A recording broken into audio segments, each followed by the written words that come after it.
నమస్తే అండి, ఎలా ఉన్నారు అందరూ? బాగున్నారా? నేనైతే బాగున్నానండి. మీ అందరికీ కూడా అమ్మవారి ఆశీస్సులు ఎల్లప్పుడూ ఉండాలని కోరుకుంటూ చాలామందికి ఉపయోగపడే ఒక పరిహారాన్ని అయితే ఈరోజు చెప్పబోతున్నాను. ఎంత అప్పున్నా సరే, కొన్ని కోట్ల రూపాయలు మీరు అప్పు చేసినా సరే, ఆ అప్పును తీర్చడానికి అత్యంత ప్రభావవంతమైన 100% ఫలితమిచ్చే ఒక మంచి పరిహారాన్ని అయితే ఈరోజు చెప్పబోతున్నాను. మరి ఈ చెప్పే పరిహారాన్ని ఎవరు చేయాలి, ఏ విధంగా చేయాలి, ఇంకా నియమాలేంటి, ఇవన్నీ కూడా తెలియజేస్తానండి. ఈ పరిహారం అయితే కొన్ని అవసరాల కోసం అప్పులు చేసి అప్పులు తీర్చలేని వారికి ఖచ్చితంగా హెల్ప్ అవుతుంది. అప్పులు తీర్చే మార్గాన్ని అయితే తప్పకుండా తెలుసుకోగలుగుతారు. రకరకాల కారణాల వల్ల అప్పులు చేశారు మీరు, కానీ ఆ అప్పుల నుంచి బయటపడాలని కోరుకుంటున్నారు. అలాంటి వారందరికీ కూడా ఒక మంచి పరిహారం అని చెప్పొచ్చండి. 100% ఫలితం ఇచ్చే పరిహారం. మీలో అప్పు చేయని వారు ఎవరైనా ఉన్నా కానీ, మీ కుటుంబ సభ్యుల్లో కానీ, లేదా మీకు తెలిసిన వాళ్ళు ఎవరైనా సరే అప్పులు చేసి వాళ్ళు తీర్చలేని పరిస్థితుల్లో ఉన్న వాళ్ళు ఇబ్బంది పడుతుంటే ఈ పరిహారాన్ని తప్పకుండా వారికి షేర్ చేయండి. వారికి హెల్ప్ చేసిన వారు అవుతారు. అలానే నాకు కూడా ఇటువంటి మంచి పరిహారాలు మీ ముందుకు తీసుకొచ్చేలా ఇంట్రెస్ట్ ఇచ్చిన వారు అవుతారు.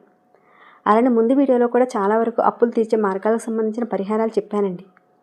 ఇంకాను మీ దగ్గర అప్పు తీసుకున్న డబ్బు ఇవ్వని వారి దగ్గర నుంచి ఏ విధంగా వచ్చే మార్గాల గురించి కూడా తెలియజేశాను.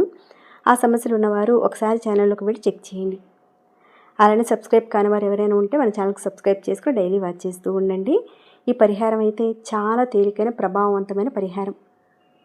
ముందుగా పరిహారానికి కావాల్సిన పదార్థాలు ఏంటి, ఏ రోజున చేయాలి, ఇవన్నీ కూడా చెప్తానండి, చూస్తూ ఉండండి. ఈ పరిహారాన్ని అయితే మనం శుక్రవారం రోజున చేసుకోవాలి. ఇక కావాల్సిన పదార్థాల విషయానికి వస్తే కళ్ళుప్పు కావాలి. కొన్ని ప్రాంతాల్లో సముద్రపు ఉప్పు అని కొన్ని రకరకాల పేర్లతో అంటూ ఉంటారు. ఈ ఉప్పు కావాల్సి ఉంటుంది. అలానే ఒక మట్టి పాత్ర కావాలండి. అంటే అది ఇత్తడిదైనా పర్వాలేదు, లేదంటే రాగిదైనా వెండిదైనా ఏదైనా పర్వాలేదండి. ప్లేట్ అనేది అవసరం ఉంటుంది. స్టీలు, ప్లాస్టిక్ ఇలాంటివి ఉంటాయి కదండి, వాటిని మాత్రం వాడకండి పరిహారంలో భాగంగా. ఇంకాను క్లాత్ కూడా అవసరం ఉంటుంది. దీంతో పాటుగా మట్టి కుండ కూడా కావాలి. ముందుగా మీరు ఈ కళ్ళుప్పు ఒక 1/2 కేజీ కానీ 1/4 కేజీ కానీ తెచ్చుకోండి. తర్వాత ఈ కళ్ళుప్పుని మీరు మిక్సీ జార్లో వేసి మెత్తటి ఉప్పుగా ఈ విధంగా తయారు చేసి ఉంచుకోండి.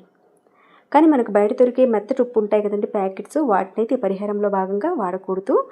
ఈ సముద్రపు ఉప్పును మాత్రమే తీసుకుని దీన్ని మెత్తటి ఉప్పుగా తయారు చేసుకోవాలి. అది కూడా మిక్సీ జార్లో కానీ మీకు ఏ విధంగా కుదిరితే ఆ విధంగా చేయండి. మెత్తటి ఉప్పుగా తయారు చేసి వాడాల్సి ఉంటుంది. ఈ పరిహారాన్ని ఇలాంటి కళ్ళుప్పుతో చేస్తేనే ఫలితం ఉంటుందండి. అయితే ఈ పరిహారంలో నేను వెండి, రాగి, ఇత్తడి వీటికి సంబంధించిన ప్లేట్స్ తీసుకోవచ్చని చెప్పాను. కానీ నా మటుకు నేను చెప్పొచ్చే విషయం అండి, మట్టి పాత్ర అంటే వెడల్పాటి పాత్ర తీసుకోండి. పైన పిక్ పెడతాను, మీరు చూడొచ్చండి. ప్రస్తుతానికైతే మట్టి ప్లేట్ నా దగ్గర లేక ఇత్తడి ప్లేట్తో నేను చేసి చూపించబోతున్నాను. ఇక్కడ మీరు 1/4 కేజీ కానీ 1/2 కేజీ కానీ అంత పట్టేంతటా వెడల్పాటి మట్టి ముక్కుడు తీసుకోండి. కాస్త వెడల్పుగా ఉండాలండి. దీనిని శుక్రవారం రోజున ఉదయం కానీ సాయంత్రం కానీ పూజకు ముందుగా మీరు ఈ ప్లేట్లు, ఈ ఉప్పు ఉంది కదండి, ఇది 1/2 కేజీ కానీ 1/4 కేజీ కానీ తీసుకోండి. తీసుకొని ఈ ఉప్పుని ఈ ప్లేట్లో పోసి పక్కన పెట్టుకోండి. నేనైతే ఇత్తడి దానిలో చూపిస్తున్నానండి, మీరు మట్టి దాంట్లో చేయండి. ఇత్తడి, రాగి వాటిలో కిలుం పట్టే అవకాశం ఉంటుందండి, అందుకే చెప్పాను. తర్వాత మీరు మీ పూజా మందిరంలో చక్కగా మీ యొక్క కులదైవం ఎవరైతే ఉన్నారో వారి ఎదురుగా కానీ, లేదంటే మీ ఇష్టదైవం ఎవరైతే ఉన్నారో వారి ఎదురుగా చక్కగా కూర్చొని దీపారాధన చేసి అగరబత్తి వెలిగించుకొని, అంటే మీ నిత్య దీపారాధన ఏ విధంగా చేస్తారో అదే విధంగా చేయండి. అక్కడే కాస్త స్వామివారికి కానీ అమ్మవారికి కానీ ప్రసాదం పెట్టండి. ఈ ఉప్పు వేసిన ఈ ప్లేట్ని ఆ మందిరంలోనే ఒక పక్కగా పెట్టండి. అంటే మీరు పూజ చేసే చోట పక్కగా పెట్టండి. తర్వాత మీరు ఏం చేస్తారంటే మీ దగ్గర ఎంత అప్పు ఉందో, అంటే అది ₹1,00,000 కావచ్చు, 50,000 కావచ్చు, 10 లక్షలు కావచ్చు, ఎంత ఉంటే అంత, అంటే 10,000 అనుకోండి. ఆ 10,000 అంకెని ఆ ఉప్పు మీద రాయండి. ఒకవేళ లక్షల కోట్లు ఉన్నాయనుకోండి, ఎంత ఉన్నా కానీ ఈ ఉప్పు మీద మీరు అంకెలు రాయాలన్నమాట, సంఖ్య రాయాలన్నమాట. అప్పులు మొత్తం ఎన్ని ఉన్నాయో అన్ని అంకెలను, అంటే ఆ సంఖ్యను ఆ ఉప్పు మీద రాయాలన్నమాట. నేను జస్ట్ ఎగ్జాంపుల్గా ఊరికే చూపిస్తున్నానండి. ఆ విధంగా రాసేసి మీరు దానిని కదపకుండా అలానే పక్కగా ఉంచండి పూజా మందిరంలో. ఈ విధంగా చేసిన తర్వాత రెండవ రోజున అంటే తెల్లారిన తర్వాత ఆ పాత్రని అలానే ఉంచండి, కదపకుండా అలానే ఉంచండి. మీరు దాన్ని ఏం అంటుకోకండి. పొద్దున్నే మీరు స్నానం చేసి దీపారాధన చేయండి. నార్మల్గా నిత్య పూజ ఏ విధంగా చేస్తారో అదే విధంగా చేయండి. ఇలా చేసిన తర్వాత రాసిన ఆ ఉప్పుని ఒక్కసారి మీరు పరిశీలించండి. అంటే మీరు వేలుతోనే అదంతా కూడా రాస్తారు కదండి సంఖ్యలు. ఆ సంఖ్యలు ఎలా ఉన్నాయో ఒక్కసారి చూడండి. ఆ ఉప్పు మీద రాసిన అంకెలు చెరిగిపోయాయా, బాగున్నాయా అనేది ఒకసారి చూడండి. ఉప్పు మీద రాసింది రాసినట్టుగా ఉన్నాయనుకోండి, ఎలాంటి ఇబ్బంది లేదు. ఒకవేళ ఉప్పు కనుక చెరిగిపోయిందనుకోండి, ఖచ్చితంగా మీకు గ్రహదోషం ఉన్నట్టు లెక్క అనమాట. ఒకవేళ చెరగలేదు, బాగుంది అంతా, అప్పుడు మీరేం చేస్తారంటే, మీరు తీసుకున్న ఈ ఉప్పు ఉంది కదండి, ఈ ఉప్పుకి పట్టేంత సైజు ఒక మట్టి కుండ తీసుకోండి. ముందుగానే మీరు సిద్ధం చేసి ఉంచుకోండి ఈ మట్టి కుండని. ఆ ఉప్పు పట్టేంత మట్టి కుండ తీసుకోండి. ఏదైతే ఈ ప్లేట్లో ఉన్న ఈ ఉప్పుని తీసుకుని ఈ మట్టి కుండలో పోసేసి ఒక క్లాత్తో కట్టేయండి. అంటే మొదటి రోజు ఉప్పు పోసి అంకెలు రాస్తారు. తర్వాత తెల్లవారుజామున లేచి దీపారాధన చేసుకుని తర్వాత చెరగకుండా ఉన్న ఆ ఉప్పుని ఆ మట్టి కుండలో పోసి క్లాత్తో మూటగా కట్టేయండి. ఇలా 2వ రోజులు కట్టిన తర్వాత ఆ కుండని దేవుడి గదిలో అక్కడే పక్కగా పెట్టేయండి. ఇలా పెట్టేశారు. ఈ విధంగా మొదటి రోజు ఏదైతే చేశారో అక్కడి నుంచి పూర్తిగా ఒక 11 రోజుల పాటు కుండని అక్కడే ఉంచండి. 11 రోజులు పూర్తయిపోయిన తర్వాత 12వ రోజున ఈ ఉప్పుతో ఉన్న ఈ కుండని తీసుకువెళ్ళి ఎక్కడైనా మీకు చుట్టుపక్కల పారే నది కానీ పారే కాలువ కానీ ఉంటే కనుక ఆ నీటిలో వదిలేయండి. వదిలేటప్పుడు ఏమనుకోవాలంటే, ఈ ఉప్పు ఏ విధంగా కరిగిపోతుందో నాకున్న అప్పులన్నీ కూడా ఆ విధంగా కరిగిపోవాలి అని మనసులో అనుకోండి. నమస్కారం చేసుకుని మనసులో అనుకోండి. ఈ విధంగా ఒకసారి చేశారు. 11 రోజుల పాటు ఉంచారు. తర్వాత 12వ రోజున తీసుకువెళ్ళి నీటిలో కలిపేశారు. ఇక్కడితో ఒక పని అయిపోయిందండి. కానీ పెట్టిన ఉప్పు చెరిగిపోయిన వారు మీరేం చేస్తారంటే, ఆ చెరిగిపోయిన ఉప్పునంతా కూడా పక్కకు పెట్టేసి 2వ రోజు కూడా ఉప్పును తీసుకొచ్చి మొదటి రోజున ఏ విధంగా చేశారో అదే విధంగా ఉప్పుని ప్లేట్లో పోసి దేవుడి మందిరంలో పెట్టి దీపారాధన చేసుకొని చేయాలన్నమాట. ఇలా మీరు పెడుతున్నారు కానీ ఉప్పు మీద ఉన్న అంకెలు చెరిగిపోతున్నాయి. చెరిగిపోతే కనుక తప్పకుండా అన్నిసార్లు చేయవలసిందేనండి. అయితే ఈ ప్రయోగాన్ని మీరు ప్రారంభించేటప్పుడు మొట్టమొదటిసారిగా కోరుకోవాల్సింది ఏంటంటే, దేవుడికి నమస్కారం చేసుకొని ధన దక్షిణామూర్తి తలుచుకొని నా అప్పులు తీరిపోవాలి అని కోరుకోండి.